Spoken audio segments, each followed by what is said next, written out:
Today's daily reading comes from the book of Deuteronomy, chapter 16. As always stated, prior to reading, get to a church that practices Sunday school and Bible study where the word can be broken down and shared for you to understand more easily.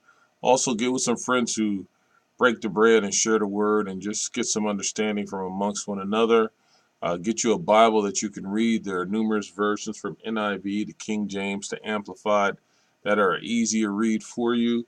But most importantly and above all, ask the Lord for understanding. If you ask Him for understanding, He will fill you up with understanding of His word. Amen. Deuteronomy chapter 16 reads as follows: Observe the month of Aviv and celebrate the Passover of the Lord your God, because in the month of Aviv He brought you out of Egypt by night. Sacrifices the Passover to the Lord your God an animal from your flock or herd at the place the Lord will choose as a dwelling for His name. Do not eat it with bread made with yeast, but for 7 nights eat unleavened bread, the bread of affliction, because you left Egypt in haste, so that all the days of your life you may remember the time of your departure from Egypt. Let no yeast be found in your possession in all your land for 7 days.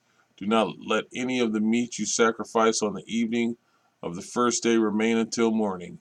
You must not sacrifice the Passover in any town the Lord your God gives you, except the place He will choose as a dwelling for His name. There you must sacrifice the Passover in the evening, when the sun goes down on the anniversary of your departure from Egypt. Roast it and eat it at the place the Lord your God will choose. Then in the morning return to your tents. For 6 days eat unleavened bread, and on the seventh day hold an assembly to the Lord your God, and do not work. Count off 7 weeks from the time you begin to put the sickle to the standing grain. Then celebrate the festival of weeks to the Lord your God by giving a freewill offering in proportion to the blessings the Lord your God has given you. And rejoice before the Lord your God at the place He will choose as a dwelling for the name, you, your sons and daughters, your male and female servants, the Levites in your towns, and the foreigners, the fatherless, and the widows living among you. Remember that you were slaves in Egypt, and follow carefully these decrees. Celebrate the festival of tabernacles for 7 days after you have gathered the produce of your threshing floor and your winepress. Be joyful at your festival, you, your sons, and your daughters, your male and female servants, and the Levites, the foreigners, the fatherless, and the widows who live in your towns. For 7 days celebrate the festival to the Lord your God at the place the Lord will choose. For the Lord your God will bless you in all your harvest and in all the work of your hands, and your joy will be complete. 3 times a year all your men must appear before the Lord your God at the place He will choose, at the festival of unleavened bread, the festival of weeks, and the festival of tabernacles. No one should appear before the Lord empty-handed. Each of you must bring a gift in proportion to the way the Lord your God has blessed you. Appoint judges and officials for each of your tribes in every town the Lord your God is giving you, and they will judge the people fairly. Do not pervert justice or show partiality. Do not accept a bribe, for a bribe blinds the eyes of the wise and twists the words of the innocent.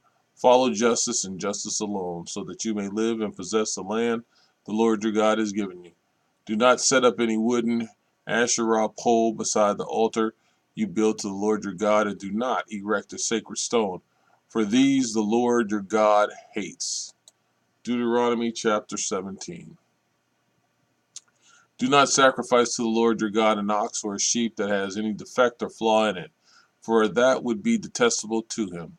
If a man or woman living among you in one of the towns the Lord gives you is found doing evil in the eyes of the Lord your God in violation of His covenant, and contrary to my command has worshipped other gods, bowing down to them or to the sun or the moon or the stars in the sky, and has been brought to your attention, then you must investigate it thoroughly.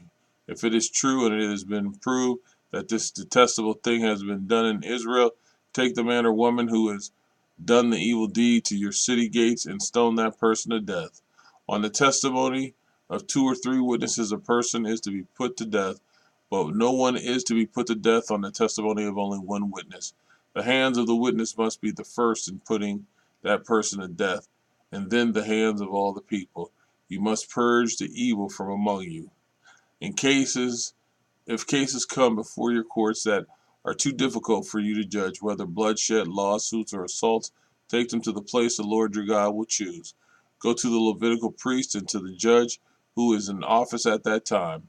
Inquire of them, and they will give you the verdict. You must act according to the decisions they give you at the place the Lord will choose. Be careful to do everything they instruct you to do. Act according to whatever they teach you and the decisions they give you. Do not turn aside from what they tell you, to the right or to the left. Anyone who shows contempt for the judge or for the priest who stands ministering there to the Lord your God is to be put to death. You must purge the evil from Israel. All the people will hear and be afraid, and will not be contemptuous again. When you enter the land the Lord your God is giving you, and have taken possession of it and settled in it, and you say, let us set a king over us like all nations around us. Be sure to appoint over you a king the Lord your God chooses. He must be from among your fellow Israelites. Do not place a foreigner over you, one who is not an Israelite.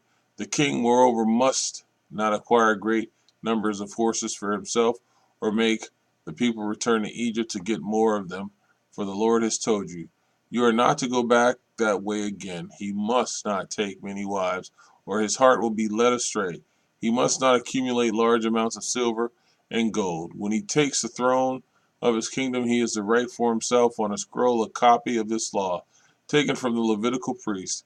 It is to be with him, and he is to read it in the days of his life, so that he may learn to revere the Lord his God and follow carefully all the words of his law and these decrees, and not consider himself better than his fellow Israelites, and turn from the law to the right or to the left. Then he and his descendants will reign a long time over his kingdom in Israel. Amen.